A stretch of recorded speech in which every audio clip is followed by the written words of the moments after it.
नमस्कार, मैं हूं नेहा शुक्ला। हरियाणा सरकार लॉकडाउन के बाद आर्थिक स्थिति सुधारने के लिए क्या कदम उठा रही है, इसकी जानकारी शनिवार को एफसीआर संजीव कौशल ने दी। संजीव कौशल ने कहा है कि खराब हुई आर्थिक स्थिति को सुधारने के लिए सबसे पहले इंफॉर्मेशन, एजुकेशन और कम्युनिकेशन ड्राइव पर काम किया जा रहा है। उन्होंने ये भी बताया कि पिछले महीने जीएसटी कलेक्शन भी नॉर्मल रही है। उन्होंने कहा कि अब स्कूलों में 9 से लेकर 12वीं कक्षा तक के छात्र 3 घंटे के लिए स्कूल जा सकते हैं।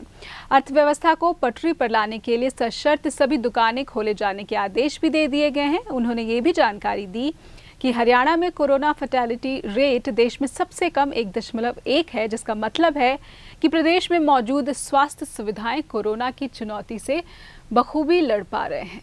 हरियाणा में मनमानी करने वाले बिल्डर्स पर अब प्रशासन सख्ती करने जा रहा है। जिन बिल्डर्स ने अपने प्रोजेक्ट समय पर पूरे नहीं किए, उनका लाइसेंस रद्द कर दिया जाएगा। साथ ही उन्हें ब्लैक लिस्ट भी किया जा रहा है।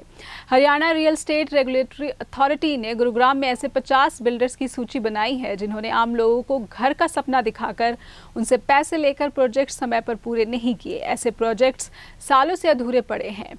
रियल एस्टेट रेगुलेटरी अथॉरिटी ने कहा है कि एक प्रोजेक्ट पूरा किए बिना बिल्डर दूसरा प्रोजेक्ट कैसे शुरू कर सकता है। रेगुलेटरी अथॉरिटी के चेयरमैन के खंडेलवाल ने कहा है कि फिलहाल एम्पायर रियलटेक प्राइवेट लिमिटेड और चंडीगढ़ डेवलपर्स से जुड़ी कंपनी पर नकेल कसी गई है। एम्पायर रियलटेक प्राइवेट लिमिटेड ने गुरुग्राम में प्रोजेक्ट 106 गोल्फ एवेन्यू 2011 में शुरू किया था और इसे दिसंबर 2016 में पूरा होना था, लेकिन अभी तक खरीदारों को उनका घर नहीं मिल सका है। इधर सिरसा के शहीद भगत सिंह स्टेडियम में कृषि कानूनों का विरोध कर रहे किसानों ने शनिवार से क्रमिक भूख हड़ताल शुरू कर दी है। इन किसानों ने अपने विरोध के दौरान हरियाणा के उप मुख्यमंत्री दुष्यंत चौटाला और ऊर्जा मंत्री चौधरी रणजीत सिंह के इस्तीफे की मांग की है। किसान संगठनों ने रविवार को दशहरा के मौके पर रावण और मेघनाद कुंभकर्ण की जगह पर प्रधानमंत्री नरेंद्र मोदी के साथ साथ अंबानी अडानी की मूर्तियां जलाने की बात कही है। शहीद भगत सिंह स्टेडियम में स्थापित स्थायी मोर्चे से शनिवार को ही हरियाणा के अन्य जिलों में जत्थों को रवाना किया गया है, जो 9 नवंबर को करनाल जिले के विभिन्न शहरों और कस्बों से होकर गुजरेगा। इन किसानों ने सीएम खट्टर की घेराबंदी का भी ऐलान किया है। मैं डॉक्टर सुखदेव जम्मू 12 मैंबरी पक्का धरना कमेटी ਦਾ ਮੈਂਬਰ ਹਾਂ। ਅਸੀਂ ਕੱਲ ਮੀਟਿੰਗ ਕੀਤੀ ਸੀ ਸ਼ਾਮ ਨੂੰ। ਉਹਦੇ 'ਚ ਅਸੀਂ ਕੁਝ ਫੈਸਲੇ ਕੀਤੇ ਨੇ, ਜਿਨ੍ਹਾਂ 'ਚ ਇਹ ਫੈਸਲਾ ਲਿਆ ਗਿਆ ਹੈ ਕਿ ਲਗਾਤਾਰ 7 ਤਰੀਕ ਤੋਂ ਜਿਹੜਾ ਪੱਕਾ ਧਰਨਾ ਚੱਲ ਰਿਹਾ ਹੈ, ਉਹਦਾ ਜਿਹੜੀ ਮੌਕੇ ਦੀ ਸਰਕਾਰ ਹੈ ਉਹਤੇ ਕੋਈ ਬਹੁਤ ਅਜੇ ਤੱਕ ਅਸਰ ਉਹਨਾਂ ਨੇ ਨਹੀਂ ਕੀਤਾ। ਉਹਨਾਂ ਦੇ ਕੰਨ 'ਤੇ ਜੂੰ ਨਹੀਂ ਰੇਂਗੀ ਔਰ ਨਾ ਹੀ ਦੁਸ਼ਯੰਤ ਚੌਟਾਲਾ ਤੇ ਚੌਧਰੀ ਰਣਜੀਤ ਸਿੰਘ ਵੱਲੋਂ ਕੋਈ ਇੱਦਾਂ ਦੀ ਪ੍ਰਤੀਕਿਰਿਆ ਸਾਡੇ ਵਾਸਤੇ ਆਈ ਹੈ ਕਿ ਉਹ ਛੱਡ ਕੇ ਸਾਡੇ ਕੋਲ ਆ ਰਹੇ ਨੇ। ਇਸ ਕਰਕੇ ਅਸੀਂ ਥੋੜ੍ਹਾ ਜਿਹਾ ਇਹਨੂੰ ਹੋਰ ਮਜ਼ਬੂਤੀ ਨਾਲ ਲੜਨ ਵਾਸਤੇ ਅਸੀਂ 11 ਲੋਕ ਰੋਜ਼ ਅਨਸ਼ਨ ਜਿਹੜੀ ਭੁੱਖ ਹੜਤਾਲ ਹੈ, ਜਿਹੜੀ ਅਸੀਂ ਲੜੀਵਾਰ ਭੁੱਖ ਹੜਤਾਲ ਚੱਲੇਗੀ, ਉਹਦੇ 'ਚ 11 ਮੈਂਬਰ 11 ਕਿਸਾਨ ਰੋਜ਼ ਬੈਠਾ ਕਰਨਗੇ, ਜਿਹੜਾ ਕਿ ਅੱਜ ਤੋਂ ਸ਼ੁਰੂ ਹੈ। ਇਹ 24 ਘੰਟੇ ਵਾਸਤੇ ਭੁੱਖ ਹੜਤਾਲ ਰਹੇਗੀ। ਅਗਲੇ ਦਿਨ ਅਗਲਾ ਜਥਾ ਇਹ ਲਗਾਤਾਰ ਚੱਲਦਾ ਰਹੇਗਾ ਜਦੋਂ ਤੱਕ ਸਾਡੀ ਲੜਾਈ ਜਾਰੀ ਹੈ ਔਰ ਨਾਲ ਨਾਲ ਧਰਨਾ ਵੀ ਚੱਲਦਾ ਰਹੇਗਾ। ਇਸ ਦੇ ਨਾਲ ਦੂਸਰਾ ਫੈਸਲਾ ਇਹ ਕੀਤਾ ਹੈ ਕਿ 25 ਤਰੀਕ ਨੂੰ ਜਿਹੜਾ ਦੁਸ਼ਹਿਰੇ ਦਾ ਦਿਨ ਆ ਰਿਹਾ ਹੈ, ਸਾਡਾ ਤਿਉਹਾਰ ਹੈ, ਉਹਦੇ 'ਚ ਅਸੀਂ ਪਰੰਪਰਾਗਤ ਜਿਵੇਂ ਪਹਿਲਾਂ ਅਸੀਂ ਬੁਰਾਈ ਦੇ ਪ੍ਰਤੀਕ ਰਾਵਣ ਦਾ ਪੁਤਲਾ ਹਰ ਸਾਲ ਜਲਾਉਂਦੇ ਹਾਂ, ਨਾਲ ਉਹਦੇ ਦੋ ਸਹਿਯੋਗੀ ਕੁੰਭਕਰਨ ਤੇ ਮੇਘਨਾਦ ਦਾ ਜਲਾਉਂਦੇ ਹਾਂ। ਇਸ ਸਾਲ ਇਹ ਫੈਸਲਾ ਹੋਇਆ ਹੈ ਕਿ ਅਸੀਂ ਕਿਸਾਨਾਂ ਨੇ ਉਸ ਬੁਰਾਈ ਦੇ ਪ੍ਰਤੀਕ ਮੋਦੀ ਦਾ ਪੁਤਲਾ ਜਲਾਉਣਾ ਹੈ ਔਰ ਉਹਦੇ ਨਾਲ ਦੋ ਸਹਿਯੋਗੀ ਅਡਾਨੀ ਤੇ ਅੰਬਾਨੀ ਜੋ ਕਾਰਪੋਰੇਟ ਘਰਾਣੇ ਨੇ, ਉਹਨਾਂ ਦਾ ਵੀ ਸਹਿਯੋਗੀ ਦੇ ਰੂਪ 'ਚ ਅਸੀਂ ਤਿੰਨਾਂ ਦਾ ਪੁਤਲਾ ਜਲਾ ਕੇ ਪਿੰਡਾਂ, ਕਸਬਿਆਂ, ਸ਼ਹਿਰਾਂ ਵਿੱਚ ਰੋਸ ਪ੍ਰਦਰਸ਼ਨ ਕਰਨ ਵਾਸਤੇ ਪ੍ਰੋਗਰਾਮ ਬਣਿਆ ਹੈ। ਉਸ ਤੋਂ ਬਾਅਦ ਜੇ ਸਰਕਾਰ ਅਜੇ ਤੱਕ ਵੀ ਨਾ ਮੰਨੀ ਤਾਂ ਅਸੀਂ 28 ਨੂੰ ਖੂਹੀਆਂ ਮਲਕਾਣਾ ਜਿਹੜਾ ਹੈ ਟੋਲ ਪਲਾਜ਼ਾ ਹੈ, ਅਸੀਂ ਉਹਨੂੰ ਵੀ ਫ੍ਰੀ ਕਰਾਂਗੇ। ਉੱਥੇ ਧਰਨਾ ਲਾ ਕੇ ਲੋਕ ਬੈਠਣਗੇ।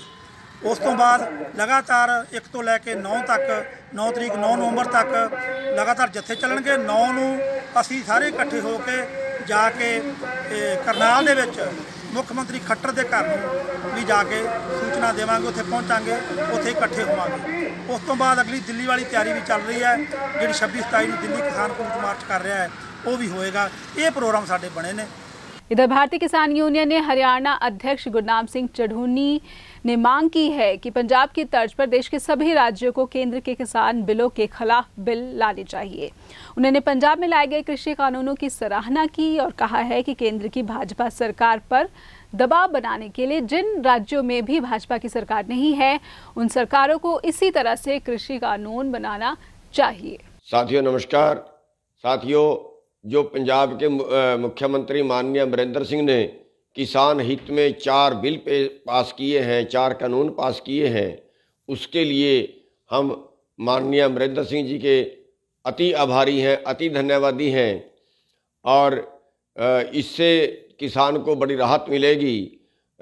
और इसके साथ साथ हम मांग करते हैं कि जो अन्य प्रदेशों की सरकारें हैं, जहां बीजेपी की सरकार नहीं है, गैर बीजेपी सरकारें हैं, उन सभी सरकारों को भी पंजाब सरकार का अनुसरण करते हुए इसी तरह के बिल उनको भी पास करने चाहिए, ताकि पता चले कि कौन किसान के पक्ष में है और कौन किसान के विरोध में है।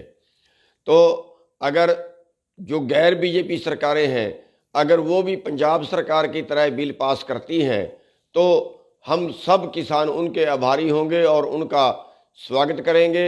और वरना वो लोग भी ऐसे ही माने जाएंगे जैसे बीजेपी किसानों के खिलाफ कर रही है, तो ये माना जाएगा कि वो सरकारें भी किसानों के कोई हित में नहीं हैं। इसलिए हमारी मांग है, पूरे देश के किसानों की मांग है कि सारी गैर बीजेपी सरकारें पंजाब की तरह ही बिल पास करें और अपने अपने प्रदेश में किसानों को राहत दें, और केंद्र सरकार पर भी इससे दबाव बनेगा। और दूसरे प्रदेशों से भी मैं कहूँगा कि अपने अपने सरकारों पर ऐसे दबाव बनाएं। हरियाणा के गृह मंत्री अनिल विज, जिन्हें बड़ौदा उपचुनाव में भाजपा केंद्रीय नेतृत्व ने वरिष्ठ स्टार प्रचारक बनाया है, उन्होंने कहा है कि हरियाणा में विकास सिर्फ बीजेपी सरकार ही करा सकती है, किसी और पार्टी का उम्मीदवार जीतकर विकास नहीं करा सकता है। उन्होंने ये भी कहा है कि उपचुनाव में केंद्र के कृषि बिलों को मुद्दा तो उन्होंने बिल्कुल ही नहीं माना है। साथ ही उन्होंने कहा है कि कांग्रेस के नेताओं ने बिल को लेकर आम जनता में झूठा प्रचार किया है, जिसे अब जनता समझ चुकी है। डेरा प्रमुख राम रहीम पर चल रहे रंजीत हत्या मामले में शुक्रवार को सुनवाई की गई। डेरा प्रमुख राम रहीम की पेशी वीडियो कॉन्फ्रेंसिंग के जरिए की गई। सीबीआई की विशेष अदालत में अन्य आरोपियों की भी हाजिरी लगाई गई है।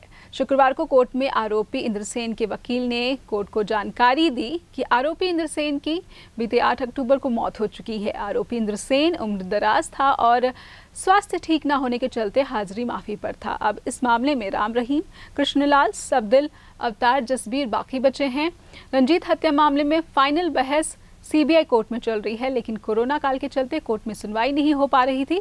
अब मामले की सुनवाई 5 नवंबर को की जाएगी। चंडीगढ़ में शनिवार को अष्टमी और नवमी की पूजा के दिन गौरी शंकर सेवा दल गौशाला ने बड़ी धूमधाम से आराधना की। इस मौके पर शहर के senior deputy mayor Ravikant Sharma ने बच्चों में स्टेशनरी और मास्क बांटे। इस मौके पर गौरी शंकर सेवा दल के कई सदस्य भी मौजूद रहे।